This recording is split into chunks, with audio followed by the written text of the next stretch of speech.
What I want to do in this video is talk a little bit about the kidney, and this is a big picture of a kidney, and to talk about how it operates at its, I guess you could call it its smallest functional level, and that's the nephron. So we're going to talk about the kidney, and the nephron.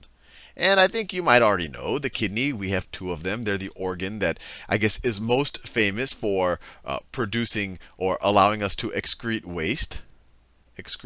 But part of that process, let me write excrete waste, it also helps us maintain our water, the correct level, and actually the amount of salts or electrolytes we have, and our blood pressure. But I'll just say maintain water. And it also produces hormones and things. And I'm not going to go into a lot of detail on that right now. I really just want to focus on these first two to kind of just understand the overview function of the kidney. And most of us have two of these. They're kind of closer to our back on either sides of our spine, behind our liver. And this is a zoomed in version of it. A kidney isn't as big as, if you're watching this in full screen, it's not going to be as big as this picture is. But we've sliced it so we can see what's going on inside the kidney. And just to understand the different parts here, just because it'll actually be significant when we start talking about the functional units, or the nephron within the kidney. This area right here, from here to here, this is called the renal cortex. Whenever we talk about something with the kidney, if you hear renal anything, that's actually referring to the kidney. So this right here is the renal cortex, that outer part right there. And then this area right here, this is the renal medulla. And medulla comes from middle. So it's you can almost view it as the middle of the kidney. Renal medulla. And besides just understanding these words, we're going to see that they actually play a very important role in this actual filtration, or this excretion of waste, and this ability to not dump too much water or excrete too much water when we're trying to filter out our blood. So I've said before, and you might have heard it already from other lectures or from other teachers, that the functional unit of the kidney is the nephron. The functional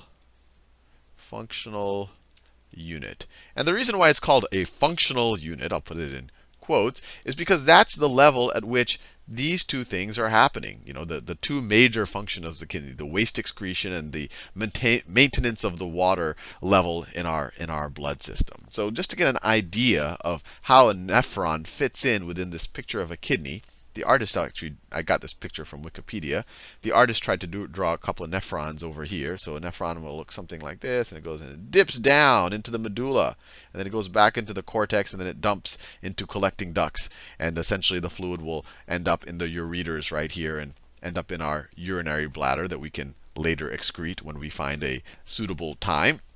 But that's about, I guess you can imagine, the length of a nephron. It goes, this is where it starts, and then it dips down again. So multiple nephrons are going to keep doing that, but they're super thin. These tubes, or these tubules, maybe I should say, are super thin. And an actual kidney, your average kidney, will contain on the order of 1 million nephrons. 1 million nephrons. So even though you can't really say nephrons are microscopic, they kind of have they're at least their length, when they dip down, you can say, oh, that's I can see that distance. You can still jam a lot of them inside of one kidney. Well, with that said, let's actually figure out how a nephron how it filters the blood and actually make sure that not too much water, not too much of the good stuff in our blood ends up in the urine. So let me draw here a nephron. So I'm going to start like this. So I'm going to start with the blood flow. So the blood's going to come in an arteriole. That's or arterial capillary, you could say. So it's going to come in like that. This is actually called the afferent arteriole. You don't have to know the names, but you might see that sometime. Arteriole. Blood is coming in. Then it goes into this big windy place. And it really winds around like that. This is called the glomerulus. Glomerulus.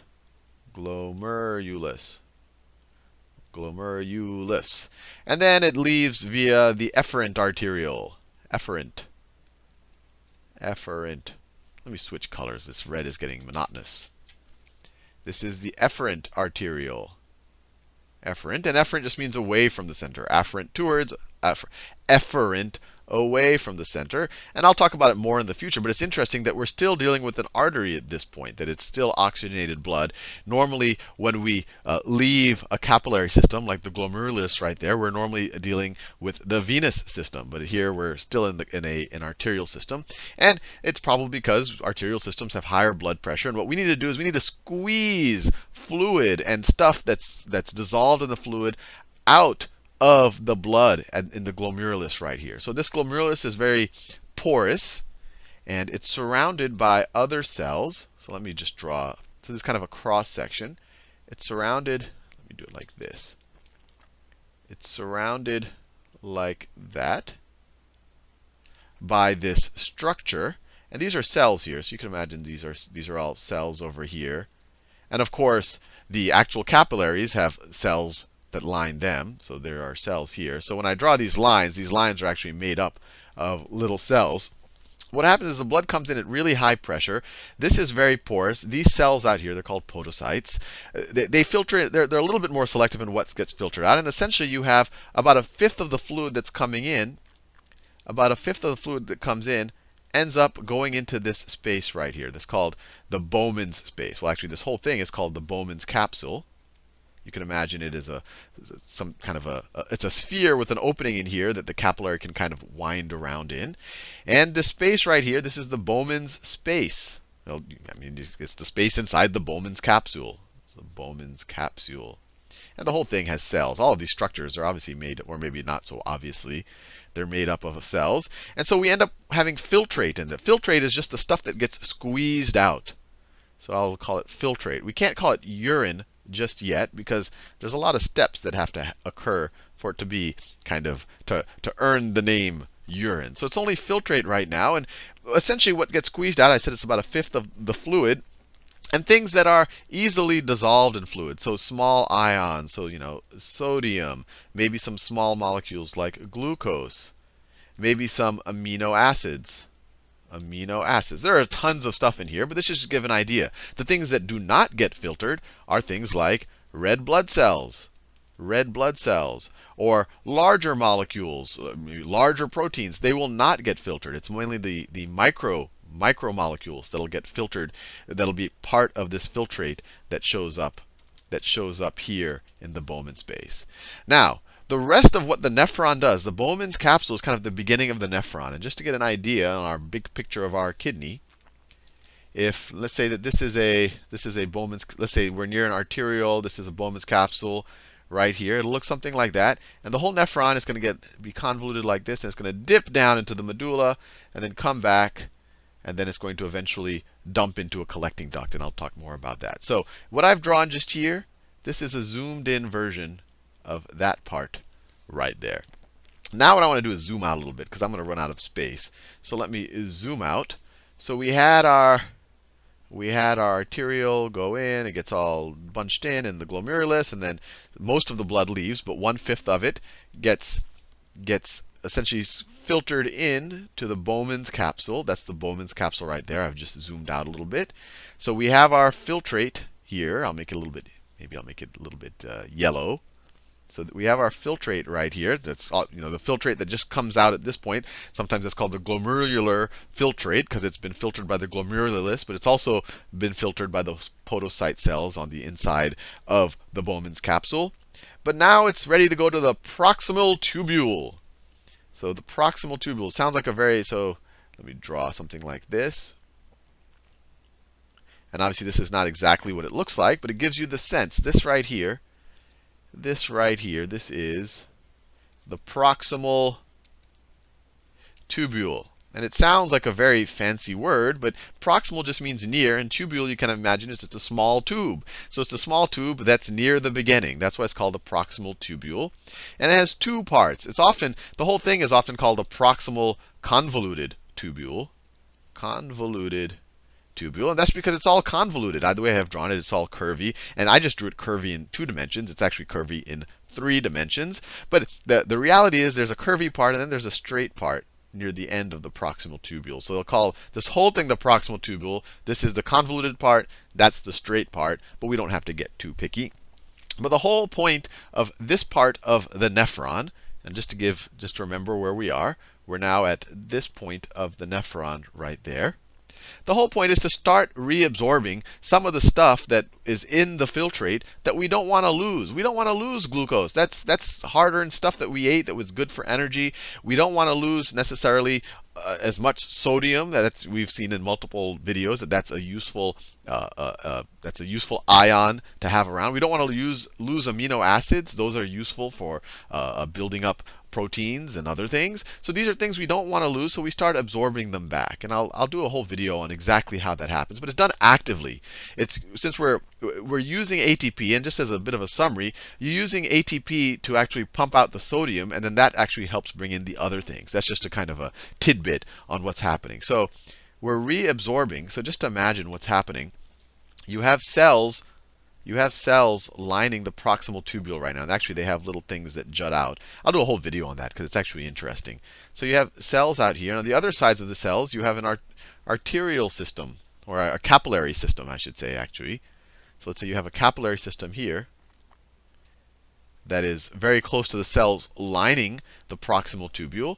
And so this stuff actually gets actively pumped, especially the sodium, but all of it, using energy, gets pumped back into the blood selectively. And maybe a little bit of our water. So we're pumping back some sodium, some glucose, and we'll start pumping a little bit of the water back in because we don't want to lose all of that water. If all of the water that was originally in the filtrate we were just leaving our urine, we'd be excreting gallons and gallons of water every day, which we do not want to do.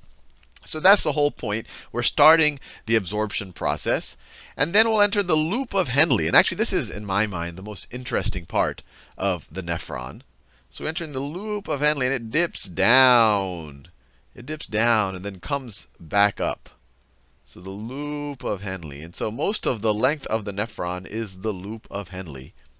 And if I go back to this diagram right here, if I'm talking about the loop of Henle, I'm talking about this whole thing right there. And you can see something interesting here.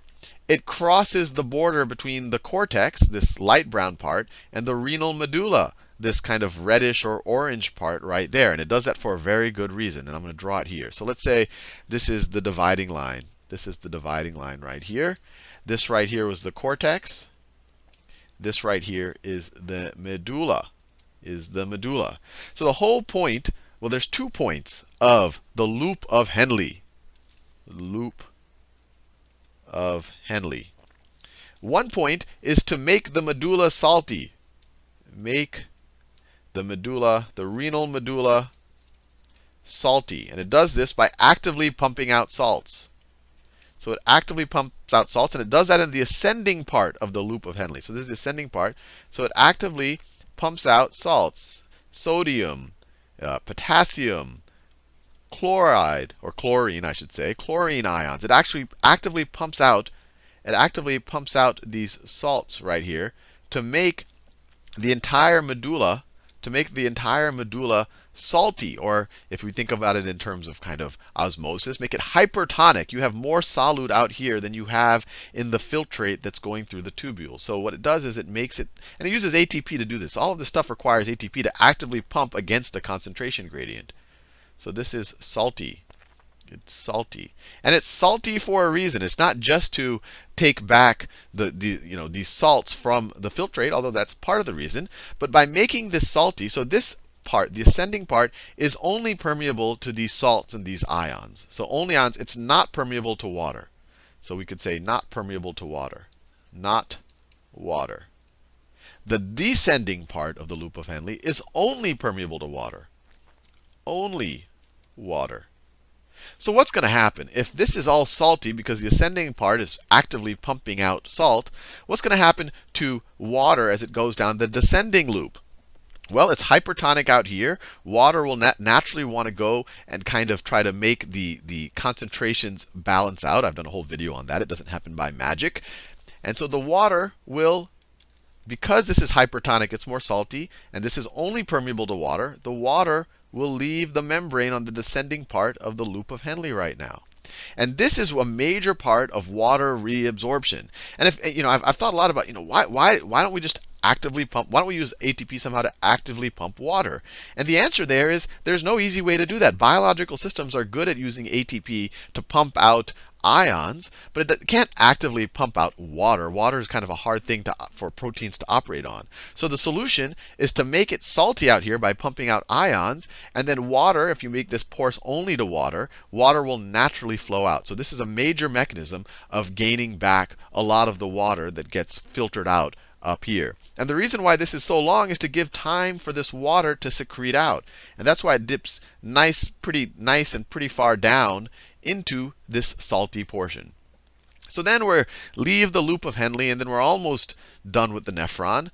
Then we're in another convoluted tubule, and you might even guess the name of this convoluted tubule. If this was the proximal one, this is the distal one. And actually, just to make my drawing correct, it actually passes very close to the Bowman's capsule. So let me do it in a different color. The distal convoluted tubule, I wanted to do that in a different color. The distal convoluted tubule actually goes pretty close to the Bowman's capsule. And once again, I've made it all convoluted in 2 dimensions, but it's actually convoluted in 3. And it's not that long, but I just had to get over here, and I wanted to get over that point right there. It's called distal. Distal is further away. It's convoluted, and it's a tubule. So this right here is the distal convoluted tubule.